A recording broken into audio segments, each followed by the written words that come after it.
ओम जय जगदीश हरे। तो दोस्तों, स्वागत है प्यारी प्यारी कॉमिक्स चैनल पर। आप सामने प्ले कर रहे हैं दशावतार कॉमिक्स का एपिसोड 8 कृष्णा अवतार। इससे पहले हमने एपिसोड 7 में रामावतार प्रस्तुत किया था। अगर आपने नहीं पढ़ा है तो हमारे चैनल में धार्मिक कॉमिक्स की प्लेलिस्ट में आगे पढ़ सकते हैं। चलिए शुरू करते हैं। शानदार दशावतार एपिसोड 8 कृष्णा अवतार। ये देख सकते हैं कवर पर दशावतार दशावतार दशावतार।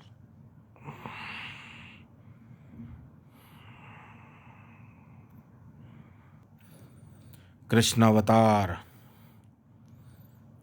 द्वापर युग के अंतिम काल में कृष्ण, कंस, दुर्योधन, जरासंध आदि अत्याचारी राजाओं ने यानी धरती माता को दुखी किए हुए थे। एक एक एक दुखी करते तो वह एक गौ का रूप धारण करके पितामह ब्रह्मा के पास पहुंची। और पितामह, मुझसे सहन नहीं होता कंस दुर्योधन जैसे पापी मेरी छाती को विदीर्ण दुर्योधन जैसे विदीर्ण कर रहे हैं। जरासंध के अत्याचारों से मेरा कलेजा फट रहा है। सज्जन धर्मिष्ठ लोग दुखी हैं। यज्ञ होम और यज्ञ में बंद हो गए। धर्म विलुप्त हो गया। पापों का बोलबाला है। मैं कब से इस पाप को अपने शरीर पर धारण करती रहूंगी। ब्रह्मा जी ने अश्वत्थ किया, धैर्य रखो धरणी। में विष्णु भगवान से अपना पास चाहता हूँ। उन्हें अवश्य तुम्हारी विपदा करूँगा। वे अवश्य तुम्हारा निराकरण करेंगे। शीघ्रता कीजिए पितामह, अन्यथा मैं और अधिक दिन पापों का बोझ को बर्दाश्त नहीं कर पाऊंगी। ब्रह्मा जी भगवान विष्णु के पास क्षीर सागर में गए। पृथ्वी की विपदा बताई। भगवान विष्णु बोले, पितामह पृथ्वी को आश्वस्त कीजिए। अब उनके दुखों को शीघ्र ही अंत होने वाला है। मैं मानव रूप धारण करके शीघ्र ही अवतार ग्रहण करने वाला हूँ।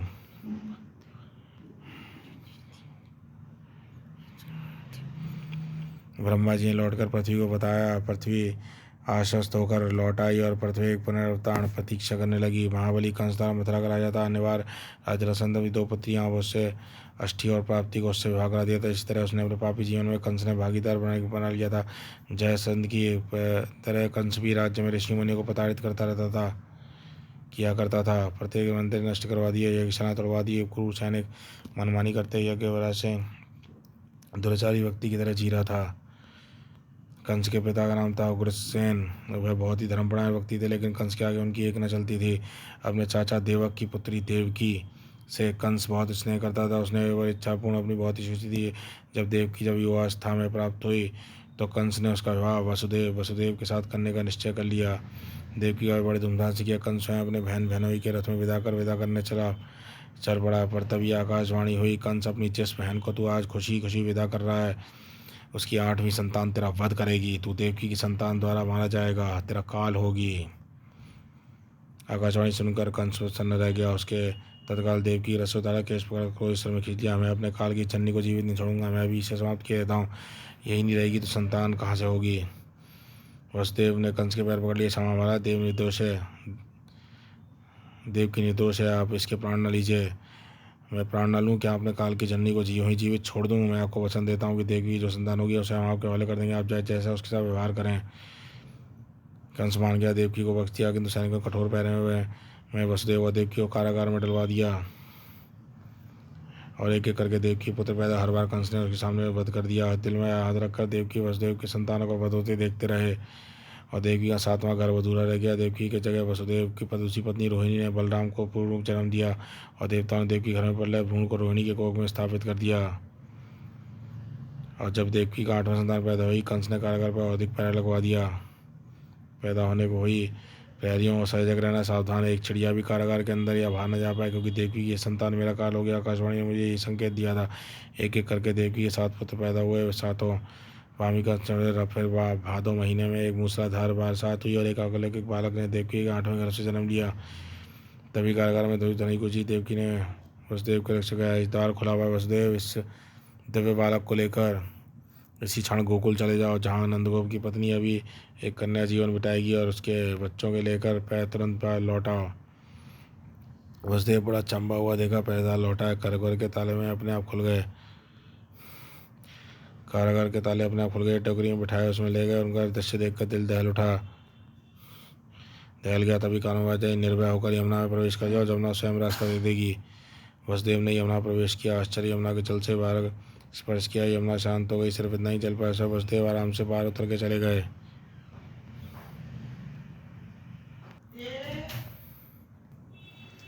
आराम से भद्र ने नींद जाया। द्रावल्दी कारागार साबित हो गए। कारागार में प्रवेश किया। खुले ताले अपने आप खुल गए। पहरेदार चौंक कर जग गए। कंस ने देवकी की 8वीं संतान का समाचार खोला तो तत्काल कारागार में पहुंचा। उसने देवकी के हाथों से कन्या छीन ली हैं। ये तो कन्या भविष्यवाणी में तो लड़का होने की बात हुई थी। भैया मुझ पर रहम करो, ये लड़का नहीं है, लड़की है। तुम्हारा क्या नष्ट करेगी? कृपया ऐसे जीवित रहने दो। लड़का है लड़की मैं जीवित नहीं छूँगा, क्या पता बड़ी होकर इसी के संतान मेरा काल बन जाए। तभी एक आश्चर्य हुआ। कन्या हाथों से छूटी और बिजली बनकर आकाश में विलुप्त हो गई। कुछ देर बाद आवाज़ गूंजी, कंस तेरा काल पैदा हो चुका है, अब तेरा अंत निकट है। कंस मर गया। उसके अनुचरों को आदेश दिया, कितने ही बालक बालक कल रात ब्रजभूमि पैदा हुए, सबका वध कर डालो। किसी भी नवजात शिशु को न मत छोड़ना, क्या पता कौन मेरा काल बन जाए। कंस के अनुचरी पर मुँह पड़ गया। पूतना ने भी एक थी, उनमें से एक थी, कुआलिनों का रूप धारण करके पर पहुंची और नंद के यहाँ बालक समाचार सुबह बालक को देखने गई। उसके घर सोई पड़ी थी। उचित अवसर देखकर उसने कृष्ण का सीने लगाया, दूध पिलाने लगी और पूतना ने इस बालक के स्तन से दूध पिलाया और जैसे ही बालक के स्तन का कराया, किंतु बालक कृष्ण बड़े सहज से उसका बड़ा दूध पीने का दूध पीते पीते जोर से स्तनपान किया। पूतना का दम ही निकल गया और जोर से चीखती हुई भूमि पर आ गिरी। आई नहीं, बचाओ, और दम तोड़ गई। धड़ाम। लोगों को आश्चर्य हुआ। उन्होंने मरी हुई पूतना की छाती बालक कृष्ण का स्तनपान कर देखा। बालक के सुरक्षित ही उसकी छाती में खेल रहे थे। पूतना के मरने का समाचार सुना कंस पर को क्रोध आया। उन्होंने कई कृष्ण को मारने के भेजे। सबके सब किसी न किसी रूप में बालक कृष्ण द्वारा मारे गए। कृष्ण कुछ बड़े हुए तो बाल सुलभ क्रीड़ा करने को बांसुरी बजाना सीखा। बहुत पसंद आई थी, मधुरी लगते थे। गोप कन्या उनके पास सब कुछ उनकी बांसुरी हितान में खो जाती थी। कृष्ण गौवों को चुराने ग्वाल बालों के साथ वन में निकल गए और वे कदम के पेड़ों में छल कूदते, कभी यमुना स्नान करते। गोप कन्या बच्चा कर विनय करने पर मजबूर कर देते। कृष्ण की क्रिया गोपियों का मन मोह लेती। कृष्ण उनका माखन चुरा कर उनकी मटकी फोड़ देते, फिर बुरा नहीं मानती। और राधा नाम की गोपालिका उनकी विशेष स्नेह पात्र थी। और एक बार महाभाग ग्वाल बालों के संग जो कृष्ण यमुना के तट पर गेंद बेल खेल रहे थे और उसे अचानक यमुना में गिरे। और साथ ही सीदामा ने कहा, कृष्ण मेरी गेंद तुमने जानबूझ के यमुना में गिराई है, अब तुम जाकर लाओ। ठीक है, मैं गेंद मेरे हाथों गिरी है तो मैं उसे लेकर आता हूँ। और कृष्ण यमुना के जल में कूद गए। जिन्हें गेंद में जाकर गिरी और वहीं कालिया नाग की रहने की जगह थी। और कालिया नाग इतना जहरीला था कि उनके जहर से यमुना का जल काला हो गया। जल में अरे दौड़ो, कृष्ण को बचाओ। यमुना कूद पड़ा। वहाँ कालिया नाग रहता। कृष्ण जी को जीवन छोड़ेगा, मुझे बड़ी गलती हो गई, मुझे कृष्ण को गेंद लाने को नहीं कहना था। हाय हाय, अब क्या होगा। कृष्ण के दौड़ कूद जाने पर नवाचार नंद यशोदा और ही निखुला और वह दोनों पहुँच गए। देखते ही देखते सभी ग्रामवासी वहाँ जमा हो गए और कृष्ण के डर से कोई भी कृष्ण को बचाने यमुना में नहीं गया। पर जब थोड़ी देर कृष्ण काली नाग को नाथ पा के गेंद वापस ले गए आगे तो आश्चर्यचकित रह गई। यशोदा ने कृष्ण का भलैया तक लेते हुए पूछा, कृष्ण मेरे बेटे, तुम काली नाग को किस प्रकार काबू किया? यह तो बहुत आसान था। वहाँ कालियाँ फुंकारता हूँ मुझ पर झपटा। मैं झट से उसके फन पर चढ़ गया और हिलते हुए वन पर आराम से बंसी बजाने लगा। नाचने से नाग जख्मी हो गया। मैंने उसे साध लिया। नागिन ने जब मुझसे उसे छोड़ देने की प्रार्थना की तो मैं छोड़ दिया। गेंद लेकर जल से निकल आया। कुछ दिनों बाद नंद गोकुल में दौड़ वृंदावन चले गए, फिर स्थायी रूप से वहीं बस गए। ब्रज में हर वर्ष इंद्र की पूजा होती है। कृष्ण ब्रजवासियों इंद्र की पूजा करना पड़ता है। पूजा करनी है तो गोवर्धन पर्वत की करो, क्योंकि उसी कारण तुम्हारे पशुधन को भोजन प्राप्त होता है, उसी से हमें अन्न और जल प्राप्त होता है। ब्रजवासी मान गए, किंतु इन्होंने इंद्र की पूजा बंद कर दी। इससे इंद्र कुपित हो गए और समस्त ब्रज भूमि में ऐसी जल वर्षा की पूरा ब्रज पानी में डूब गया। कृष्ण ने गोवर्धन पर्वत अपनी उंगली पर धारण कर लिया और ब्रजवासी पर्वत के नीचे आ गए। इंद्र उतना ना कर सके। तब कृष्ण ने कहने पर ब्रजवासी गोवर्धन की पूजा करने लगे। गोवर्धन महाराज। मथुरा में कंस भी सांत्वना बैठा था। कृष्ण को मरवाना चाहता था। उसने मथुरा में एक उत्सव में आयोजन कराया और क्रूर जी द्वारा कृष्ण बलराम को शामिल होने के लिए कहलवाया। कृष्ण बलराम साथ मथुरा पहुंचे। वे कंस दासी के कुब्जा से मिले। कुब्जा को बचपन से कुरूप थी, उससे अंग टेढ़े थे। कृष्ण ने कुब्जा को टेढ़ापन दूर किया और उसे फिर से सुंदर बना दिया। और कृष्ण बलराम मानने के लिए कंस ने कुबेलिया पीड़ नामक एक विशाल हाथी को खरदार पर खड़ा किया। जैसे उन्होंने उत्सव प्रवेश करने लगे, मदमस्त हाथी चिंगारता और झपटा कृष्ण ने हाथी की सूंड पकड़ लिया और उसकी जोर से पुष्टि प्रहार किया और नीचे आ गिरा धम्मा। और कृष्ण ने हाथी के दांत उखाड़ दिया और दोनों भाई दांत को हथियार बनाकर सैनिकों को मार्ग साफ करते हुए निकलते चले गए। खचा खच खच। और मल्ल युद्ध में उनके कंस दो दुर्दांत मल्ल चारूढ़ और मुष्टिक को भी ललकारा। भयंकर मल्लयुद्ध हुआ। कृष्ण ने चारूढ़ों बलराम को मुष्टिक को परास्त कर उनका वध कर डाला और कंस तलवार लिए उनके झट्टा, किंतु कृष्ण चपल और गति सिंहासन के जुटे। वहीं उसने केशों से पकड़कर उसका वध कर डाला और कृष्ण कंस अत्याचारी अंत का संसार को निर्भय कर दिया। और पांडव कृष्ण के बुआ के लड़के। पांडवों की माता कृष्ण बुआ लगती थी। पांडव कृष्ण की बुआ के लड़के थे। पांडवों की माता कुंती कृष्ण की बुआ लगती थी। पांडव पुत्र युधिष्ठिर जब जुए में दुर्योधन सब कुछ हार गए तो दुर्योधन ने उनके कहने पर दुशासन द्रौपदी को भय दरबार में चीरहरण करने की कुचेष्टा की।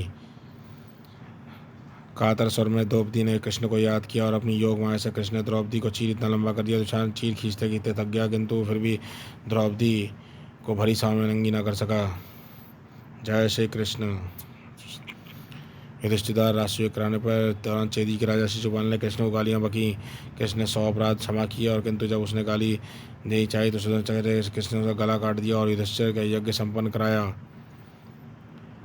और महाभारत के युद्ध में कृष्ण अर्जुन के सारथी बने और तब अर्जुन मोहग्रस्त होकर गीता का हथियार छोड़ गए तो कृष्ण उसे गीता ज्ञान देकर उसका मार्ग दर्शन किया। यदा यदा ही धर्मस्य। उन्होंने अर्जुन को अपना विराट रूप दिखाया, टन टन स्वरूप भी दिखलाया। टन टन टन टन टन टन टन टन टन टन टन टन टन टन टन महाविराट स्वरूप। टन टन टन टन टन। जरासंध जैसे पापी राजा का वध भी कृष्ण ही का ही हाथ था। जरासंध ने युद्ध करके जब भीम ने थकने लगा था, कृष्ण ने भीम को जरासंध का चीर कर विपरीत दिशा में फेंकने का संकेत दिया, पुनः जुड़ न सके। Ton ton. महाभारत के युद्ध में पश्चात भाइयों यादवों का आपस में कलेश था। तब कृष्ण बलराम बहुत दुखी हुए। तब वे जिस कार्य के लिए अवतरित हुए पूर्ण हो चुका था, उन्होंने देह विसर्जन को ही उचित समझा।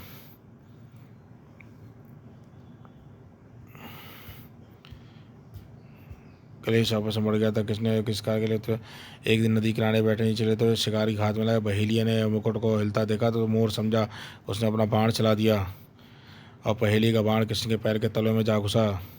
कच्छ। और उसी बहाने कृष्ण ने अपना पादुषी ताक दिया और वे मानव रूप त्याग कर पुनः अपने लोक चले गए। जय श्री कृष्ण। समाप्त। तो ये शानदार कॉमिक्स यहीं समाप्त होती है। चैनल फर्स्ट टाइम उसको मिलेंगे इसके अगले एपिसोड 9 में बुद्धावतार में। देखते रहिए प्यारी प्यारी कॉमिक्स चैनल।